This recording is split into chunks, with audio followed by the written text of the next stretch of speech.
You're listening to the audio production of Hosea Audio Lectures, 11 Lessons on Literary Context, Structure, Exegesis, and Interpretation, by Jerry Hwang, published by Zondervan and read by the author.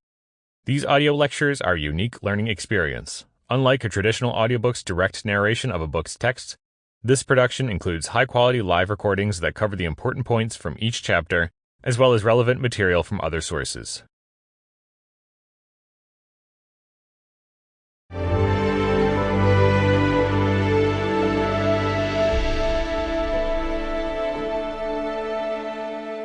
Welcome to the amazing prophecy of Hosea.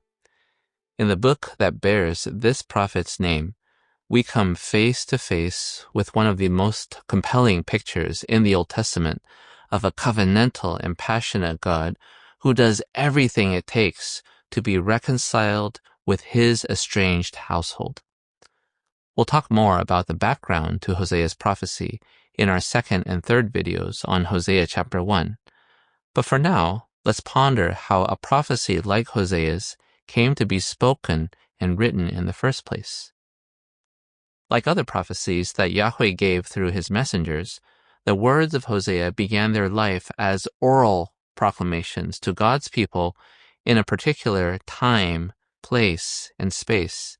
In this case, the northern kingdom of Israel during the 8th century BC. But sometime after 722 BC, when the Assyrian Empire conquered the northern kingdom of Israel, also known as Samaria, oracles and narrative traditions associated with the prophet Hosea were taken to the southern kingdom of Judah from the northern kingdom, perhaps by the prophet himself. Then they were compiled in King Hezekiah's royal court alongside the 8th century prophetic books of Amos, Micah, and Isaiah. That's why these 4 prophetic books have nearly identical headings, even as they are quite different otherwise. About 150 years later, after Judah's exile to Babylon in 587 BC, the book of Hosea was joined to 2 other collections of prophetic literature, which deal with the fall of Judah and destruction of Jerusalem. The smaller of these collections was the Book of the 12, the Minor Prophets, while the larger became known as the Latter Prophets from Isaiah to Malachi, a group which also includes the 12 from Hosea to Malachi. That's why we can see 3 different horizons in the book. What Hosea's prophecy meant originally to the northern kingdom of Samaria before its fall to Assyria, what Hosea's word then meant to the southern kingdom of Judah a few decades later as it faced another Assyrian crisis, and finally, how the book of Hosea became the first book of a larger prophetic collection that covered Israelite history all the way until after the exile to Babylon. We'll talk more about the history behind the book of Hosea.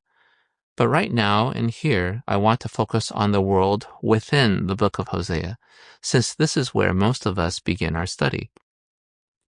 As we work through Hosea, we see again and again how it accomplishes its timeless purposes by joining literary imagination with its theological message in quite an exceptional way. Its unique blend of prose and poetry is paralleled elsewhere in the Old Testament prophets only in Jeremiah, a book that follows Hosea in using first and third-person narratives of the prophet's personal life as a narrative background for poetic oracles about Yahweh's relationship to his people. But unique to Hosea is how the metaphor of marriage transcends figurative dimensions in that the prophet literally embodies God's conflicted love and pain for his people. It's true that details of Hosea's marriage to Gomer are sparse, and we shouldn't overly psychologize them, but it is likely that the emotional intensity of Hosea's poetic oracles springs from the turmoil of bearing a message that draws upon his experiences as a wounded messenger. So this agony of God's conflict with his people is communicated in 4 outstanding features of Hosea. Sample complete. Ready to continue?